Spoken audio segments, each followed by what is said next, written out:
Hidden in a back street deep inside inner Sydney is a dream garage full of Aston Martins.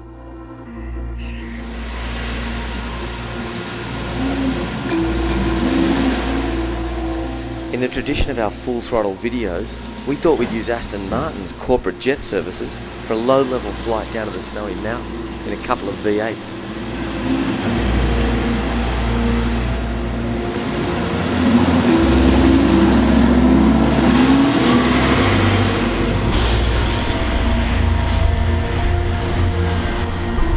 Our first mission was to break out of Sydney as fast as possible and onto Australia's own autobahns.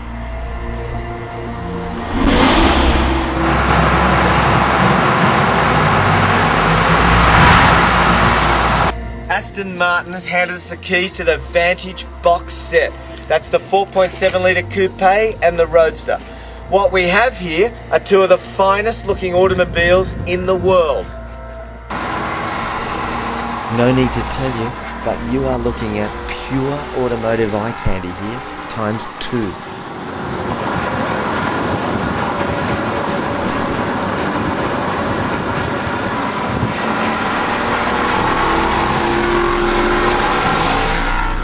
Why did we bring these two Astons here to the Blowering Dam? Well, because this is where Australian speed legend Ken Warby became the world's fastest man on water, when he piloted his boat, the Spirit of Australia, at an astonishing 511 kilometers an hour. The record has never been broken. We also have a couple of fast cars here. Not quite as quick as Ken Warby, but 290 kilometers an hour isn't exactly slow, and we're about to see how they handle as we climb up Mount Selwyn.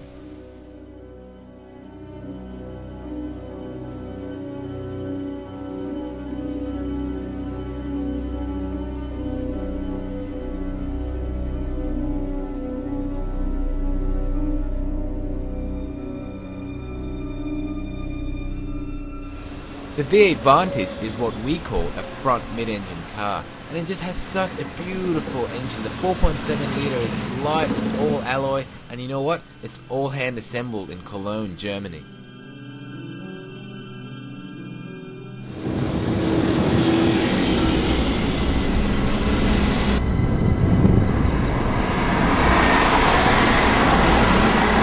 Since Anthony is losing all his hair, he's picked the coupe, and I'm getting in the Roadster.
The 275s on the rear give this car tons of grip, but the uprated 4.7 litre V8 has more than enough grunt to break traction. The upgraded Aston now puts out 313 kilowatts and 470 newton meters of torque. Our boss has got the tricky sport shift gearbox in the Roadster. The coupe that we're driving has a proper 6-speed manual gearbox, and let me tell you, it's a masterpiece. So easy to shift through 6 forward ratios. You know, some people think the Vantage isn't as hardcore as the DBS, but you just gotta look at the gearbox to understand that it really is. They could have just gone with a ZF 6-speed, but they chose an automated manual, which is just more hardcore. It's more fun. Look at this. Yeah. inside is just as elegant. There's hand-stitched leather everywhere in this car. In fact, the cockpit is decisively similar to that of the more expensive DBS. Don't get me wrong, I do love the DBS, but the Vantage is just, it's a little bit smaller, it's more fun to play with, you can check it out and just have some fun with it. And for that reason, it really is my favorite Aston Martin. One of the great things about being in a Vantage is the driving position. You're sitting deep in the car, very similar to a 911 Porsche. Oh, if you haven't get sick of that V8 sound, the 700 watt Alpine system is just phenomenal. The bass, the clarity, everything about it. It's probably one of the best stereo systems in any car today.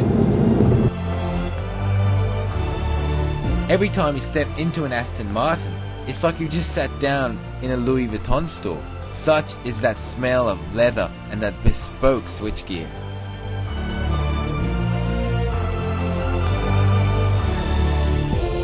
Our boss has already raved on about the 700 watt Alpine stereo system in the Vantage, but let me tell you, for just $26.50, it's a must-have option. The 355mm brakes up front and the 330s down the rear of the car, while not that massive, provided extraordinary stopping power, and even after several high-speed runs up and down the mountain, there was absolutely no brake fade to speak of.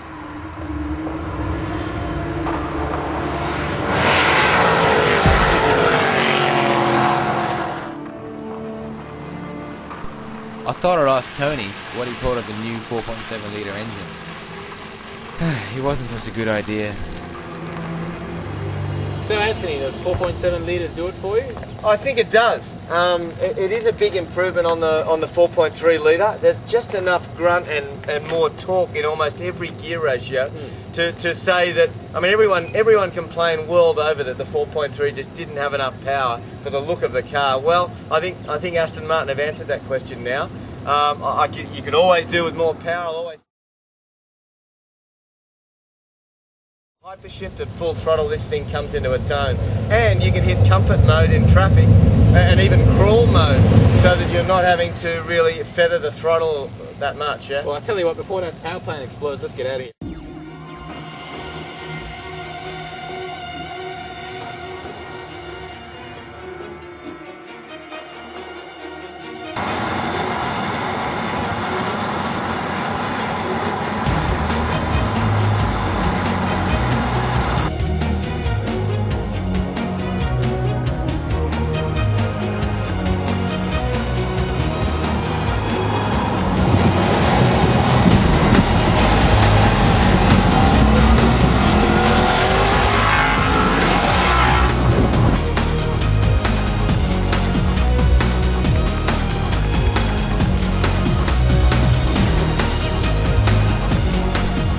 It's worth mentioning the steering response is just near perfect, and that allows for some great driving through some very tight corners here up in the mountain. There's a good reason for that too. The steering rack is mounted ahead of the front wheels, which is common on race cars but rarely ever seen on road cars. As we began our drive up the mountain, the rain set in.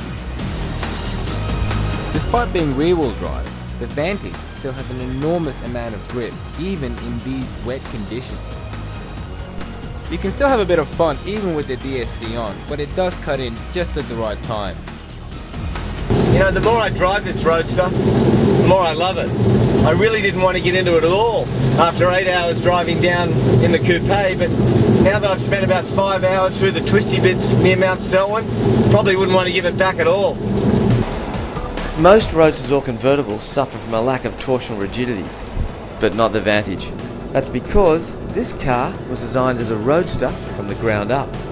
And that's just another reason why we think the Vantage is the most in-proportion Roadster on the planet. You know, when I was driving the Lamborghini Murcielago in Sydney, I got a lot of this. In this car, it's a whole different story. Muscular stance, wide rear end, just beautifully poised. This has got to be one of the best looking automotive shapes of all time.